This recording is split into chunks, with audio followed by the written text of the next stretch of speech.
विकास है और मैं वाइस प्रेसिडेंट प्रोजेक्ट्स देखता हूँ एस्ट्रल में और लास्ट 23 साल से एस्ट्रल से जुड़ा हूँ। जो संदीप सर का जो विज़न है आज उस विज़न के कारण आज एस्ट्रल इस देश की नंबर 1 कंपनी बनी है और एस्ट्रल ने अपना जो फाउंडेशन है वो खाली पाइपिंग में मजबूत नहीं किया है, उसके अलग अलग वर्टिकल्स, बाथवेयर, पेंट्स, एडेसिव्स, इन सब में भी उन्होंने अपना लोहा मानवाना चालू कर दिया। सो डेफिनेटली ये लास्ट 25 साल की जो जर्नी है मुझे बहुत खुशी है कि मैं उसमें और जितने भी लोग इसके साथ जुड़े हैं उन्होंने कहीं ना कहीं उसमें योगदान दिया है और इसके साथ और इसका सबसे बड़ा श्रेय जो है वो मैं डेफिनेटली एक मैनेजमेंट को जाना चाहूँगा, क्योंकि उन्होंने हमेशा अपने जो काम करने वाले जो एम्प्लॉयज़ हैं उनको not as an employees but as a partners समझा है और इसीलिए लोग अपने कंपनी को अपना समझ के इस चीज़ को आगे बढ़ाते हैं। और इसीलिए जैसे आपने बोला कि जीसीसीआई के प्रेसिडेंट हैं और यही चीज़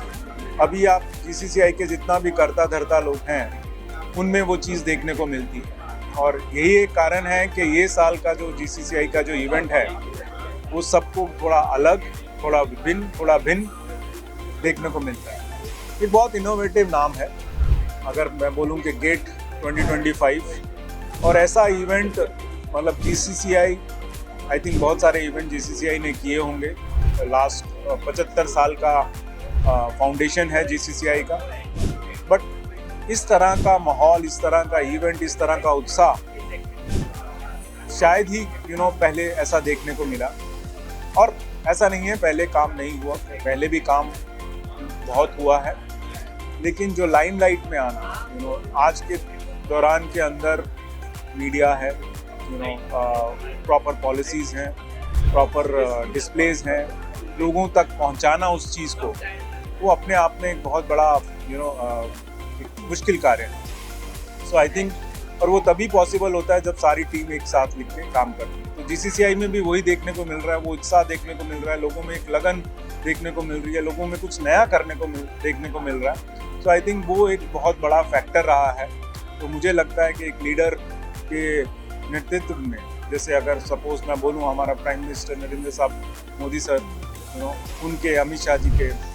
और भूपेंद्र भाई सर के, तो एक लीडरशिप बहुत इंपॉर्टेंट रोल प्ले करती है। अगर आपका लीडर स्ट्रांग है, उनका विजन स्ट्रांग है, उनके साथ में टीम में रख के काम करते हैं, तो आई थिंक सबको एक उत्साह और एक नई ऊर्जा मिलती है। मुझे लगता है कि हर आदमी जो जीसीसीआई से जुड़ा है या इस देश के साथ जुड़ा है वो एक खुद में एक सेलिब्रिटी है। डेफिनेटली एक दिया मिर्जा आई हैं, सुनील शेट्टी आए हैं, जितने लोग पर्सनैलिटीज़ अगर इस जीसीसीआई से जुड़ते हैं या किसी कारण से या किसी भी वजह से उनके साथ कनेक्ट बनाते हैं, तो आई थिंक ये एक जीसीसीआई को एक अलग प्लेटफॉर्म देगा, एक एंड यूज़र को समझने की एक क्षमता देगा। और कल जैसे सपोज भूपेंद्र सर ने बोला, भूपेंद्र भाई ने बोला, अमित जी ने बोला कि भाई आज गुजरात में सबसे बड़ी चीज़ लोग जो काम करना चाहते हैं, जो इंडस्ट्रीज़ लगाना चाहते हैं, वो यही है ईज़ ऑफ डूइंग बिजनेस। यहाँ पे कहीं पे आपको गुट नहीं दिखता है, कहीं आपको स्ट्राइक्स नहीं दिखती हैं, तो लोगों को काम करने में मज़ा आता है। तो जो लोग बहुत सीरियस हैं काम करने में, एक नई स्टार्टअप्स लगाना चाहते हैं, तो वो डेफिनेटली एक गुजरात की तरफ रुख करना। तो मैं यही चाहूँगा, मतलब जो हमारे प्राइम मिनिस्टर का जो एक सपना है और उनके साथ में अमित जी का और भूपेंद्र भाई, जितने भी चीफ मिनिस्टर्स हैं, जितने भी लोग हैं जो इनके साथ जुड़े हैं, उन सबका जो सपना है कि हर स्टेट के अंदर ईज़ ऑफ बिजनेस होना चाहिए, ताकि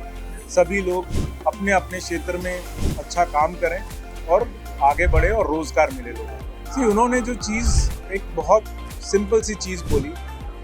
कि उद्योग तभी बढ़ सकते हैं जब उनको एक कॉन्फिडेंस आता है, उनको एक पॉजिटिव एनर्जी मिलती है, उनको एक राह मिलती है कि मैं अगर इस क्षेत्र में जाता हूँ तो मुझे बढ़ावा मिलेगा, मुझे एक सहकार मिलेगा, गवर्नमेंट मुझे सपोर्ट करेगी, गवर्नमेंट की तरफ से अड़चने नहीं आएंगी, लैंड मिलना, उसके एनए पास होना, ये सब चीज़ों को अगर बहुत सरलता से काम सरकार हमको देती है तो डेफिनेटली मैं लोग सोचता हूँ कि और जितने ज़्यादा लोग हैं उसमें हिस्सा बनने की कोशिश करेंगे और इंडस्ट्रीज़ को बढ़ावा मिलेगा। ये एक बहुत अलग सा विषय का मुद्दा है, बट मैं आपको यही बताऊंगा कि चाहे वो टैरिफ लगा रहे हैं नहीं लगा रहे हैं, इससे फ़ायदा भी है। फ़ायदा मैं सोचूंगा कि फ़ायदा ज़्यादा है अगर मैं पॉजिटिव फ्रेम ऑफ माइंड से सोचूं, अगर सरकार भी उसी तरह से सोच रही है कि ज़्यादा जो टैरिफ लगा है वो भारत से ज़्यादा दूसरे देशों में लगा। तो मुझे ऐसा लगता है कि इसके कारण भारत के अंदर मैन्युफैक्चरिंग को और बढ़ावा मिलेगा। जैसे कल भी अमित शाह सर ने बोला कि ऐसा हो सकता है कि आने वाले टाइम में इंडिया जो है मोबाइल का सबसे बड़ा मैन्युफैक्चरिंग यूनिट्स बन सके। तो ऐसी बहुत सारी चीज़ें हैं जो भारत में उसको बढ़ावा मिलेगा और हम यहाँ से एक्सपोर्ट कर सकते, डेफिनेटली बढ़ेगा जी। कल से